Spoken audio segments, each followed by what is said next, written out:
Salut tout le monde, c'est Matt Trading. Aujourd'hui on se retrouve pour une toute nouvelle vidéo sur le money management en trading. Si tu es motivé à devenir meilleur en trading et que tu cherches le meilleur moyen gratuit d'apprendre à devenir trader rentable sur le long terme, tu es tombé sur la bonne vidéo. Parce qu'on va analyser en profondeur comment établir sa stratégie de money management dans cette vidéo. Et vous allez apprendre à personnaliser la vôtre selon votre type de trading. Donc regardez bien cette vidéo jusqu'à la fin pour ne manquer aucune information parce que tout ce que je dis dans cette vidéo c'est super important. La vidéo va se dérouler en deux étapes. Premièrement, on va voir brièvement pourquoi le money management est-il important en trading pour que vous puissiez comprendre le but de cette vidéo. Et dans un second temps, on va voir comment mettre en place une stratégie de money management et comment vous allez pouvoir l'adapter par rapport à vos préférences. Alors on peut se poser la question, pourquoi le money management est-il si important en trading? Bah tout simplement parce qu'il peut faire la différence entre la réussite et l'échec sur les marchés financiers. Tout d'abord, le money management vous permet de contrôler votre risque. En définissant une stratégie de gestion de l'argent solide, vous pouvez limiter les pertes potentielles sur chaque trade et ainsi préserver votre capital de trading. Cela vous permet de ne pas perdre tout votre argent même lorsque les choses ne se passent pas comme prévu. Aussi, le money management vous permet de gérer votre psychologie en trading. En ayant une stratégie de gestion de l'argent claire et en vous y tenant, vous pouvez réduire le stress et l'anxiété liés au trading et vous concentrer sur l'analyse des marchés et la prise de décision. En bref, sans money management, vous n'avez pas une réelle structure de votre plan de trading. Ok, donc on va voir en 4 étapes clés comment mettre en place une stratégie de money management. Le premier point clé qu'on va aborder dans cette vidéo, c'est qu'il faut définir votre tolérance au risque. Avant de mettre en place une stratégie de gestion de l'argent, il est important de déterminer votre tolérance au risque. Ça vous aidera à déterminer la taille de vos positions et le niveau de risque que vous êtes prêt à prendre sur chaque trade. On va voir un exemple ensemble. Pourquoi il ne faut pas risquer des trop gros montants? Imaginons que vous avez 100 €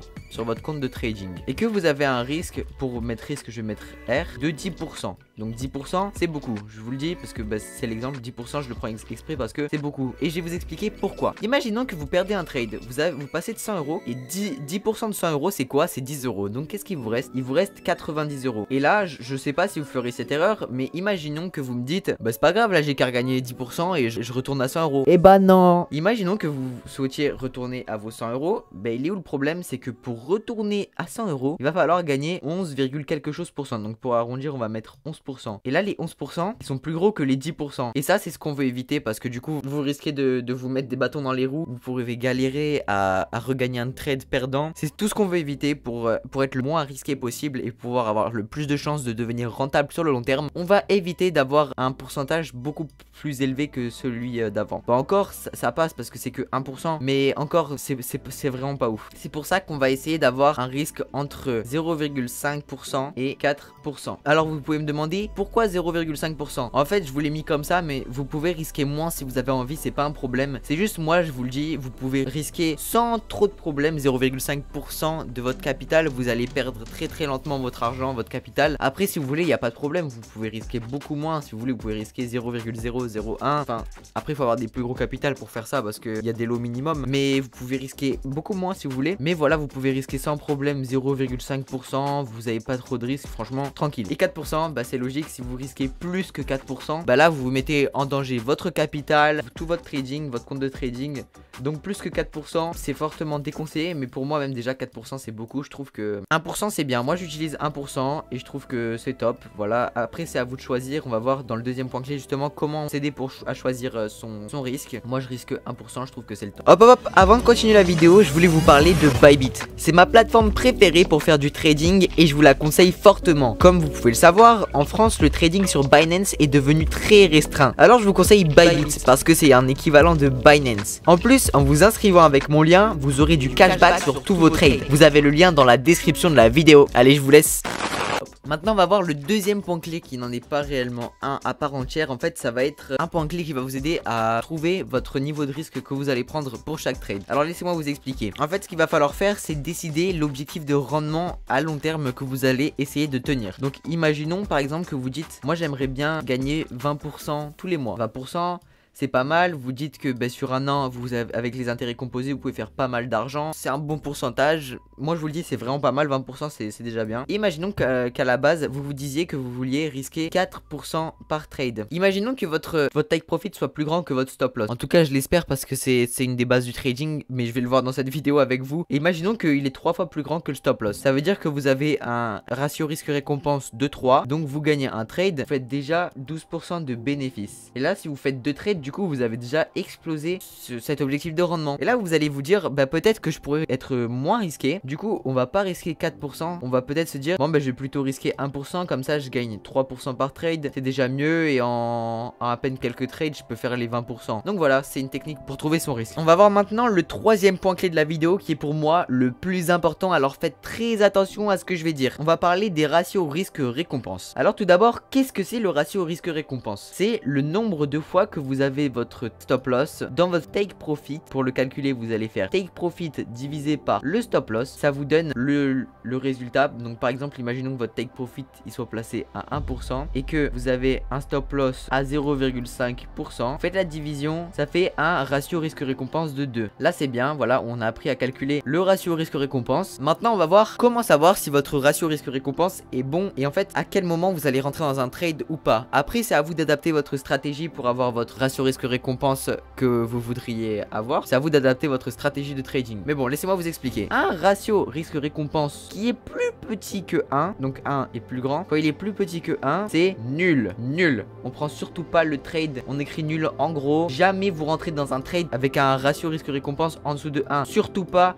À éviter. Je mets un panneau danger. Le faites surtout pas. Très très dangereux. Pourquoi? Parce que vous allez perdre un trade. Et pour regagner votre argent que vous venez de perdre, vous allez devoir gagner plusieurs trades. Et ça c'est vraiment quelque chose qu'il faut éviter. Quand le ratio risque-récompense est compris entre 1 et 2, il est correct. Donc on va écrire correct. Il est pas mal. Je vais l'écrire, on dirait un peu des lettres chinoises, mais ce que j'ai écrit avec le truc de TradingView, ça c'est pas mal. Mais c'est pas ce qu'on cherche encore. Mais déjà c'est un peu mieux. Quand il est entre 2 et 3, ça va. Et nous ce qu'on va rechercher, donc déjà vous pouvez prendre des trades quand il est entre 2 et 3. Entre 1 et 2, c'est pas mal, mais je vous conseille pas de les prendre non plus. Entre 2 et 3, c'est pas mal, c'est pas mal. Donc vous pouvez les prendre. Ouais voilà, quand il est plus grand que 3, c'est ça qu'on recherche. Donc on met le truc validé. Waouh, c'est ça qu'on veut prendre. Voilà, donc en gros, si vous voulez un ratio risque-récompense de 3, vous pouvez vous dire des fois que c'est un peu compliqué, que vous allez devoir mettre un stop loss super tight, que vous avez peur de perdre votre argent. Mais je vais vous donner une petite astuce pour avoir des ratios risque-récompense au-dessus de 3.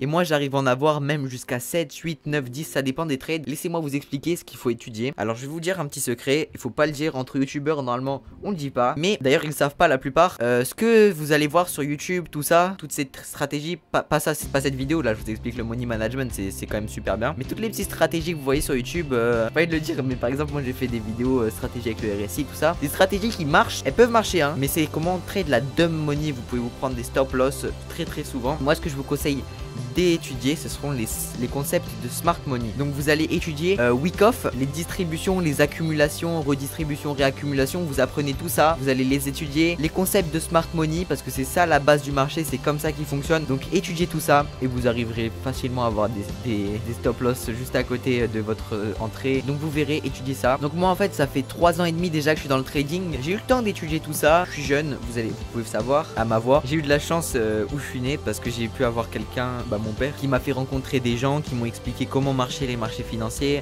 voilà tout ça. Maintenant je vous ai donné les petites techniques, vous pouvez les appliquer vous aussi hein. Ça prend le même temps que moi pour apprendre.